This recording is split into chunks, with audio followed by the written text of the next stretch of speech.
Early in my career, I had the great fortune of having an amazing CEO who was fantastic in front of clients. So at the end of every quarter, I would have him come out and go to those classic closing meetings. But the downside was that he loved to practice.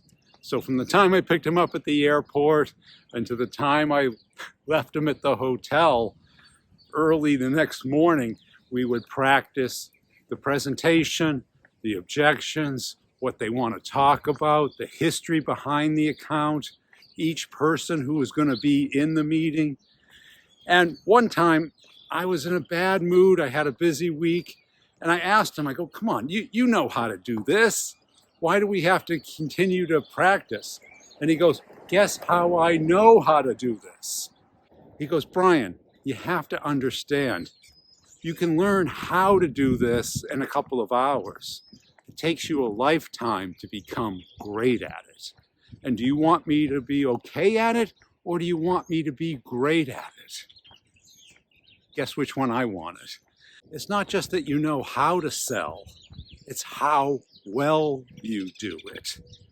And that was an epiphany for me in my career, meaning that it took the onus away from the situation and knowledge into the performance of it, how well you did it, how well you connected with them, how well you understood their problems, how well you built interest, how well you were able to create urgency and get them to take action. Now, a lot of people don't want to realize this because once you do, then the responsibility is 100% on you. You can't blame the situation. You can't blame the product, the economy, the company, your manager, because it comes down to how well you sell.